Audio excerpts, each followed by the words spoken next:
নমস্কাৰ, এয়া চলমাৰী গোৱালপাৰা। এইবোৰ আমাৰ পুলি এভেইলেবল দীঘল হৈ গৈছে। কিছুমান 1 ফুটৰ ওপৰ হৈছে, কিছুমান 1 ফুট, কিছুমান 1 ফুটৰ অলপ কম হৈ আছে। এইবোৰ আমাৰ নিজৰ মাদাৰ গছৰ পৰা, মাদাৰ প্লানৰ পৰা কাটি বনোৱা পুলি। এইবোৰ আমাৰ বৰ্তমানে ৰুব পৰা হৈ গৈছে।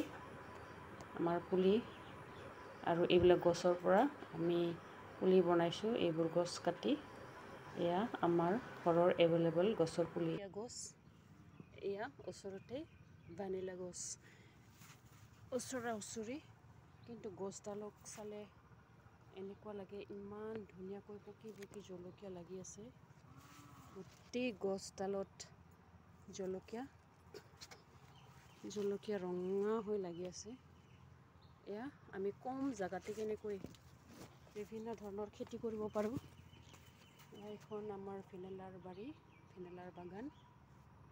ভেনিলাৰ বাগানৰ লগতে আমি এয়া আপোনাৰ জলকীয়াৰ খেতি কৰিছোঁ। আৰু লগতে তলত আছে আমাৰ এইবোৰ ভেনিলাৰ পুলি। ভেনিলাৰ পুলি আমাৰ এইবোৰ গোটেই ভেনিলাৰ পুলি। তলত আমি ভেনিলাৰ পুলি আছে, ওপৰত এয়া গছ, লগতে জলকীয়া। আচাৰ থবৰ কাৰণে ধুনীয়া হৈ আছে। এতিয়া মই ছিঙিম। এপ্ৰিলত ফুলা ভেনিলাৰ ফুলবোৰ এয়া আমাৰ জুলাইত ইমান ডাঙৰ হৈছে।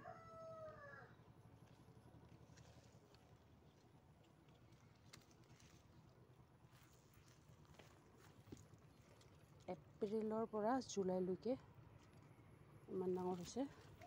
আৰু আমাৰ ডিচেম্বৰত এইবোৰ ছিঙিব হ'ব। ডিচেম্বৰতহে ছিঙিব হ'ব আমাৰ এইবোৰ।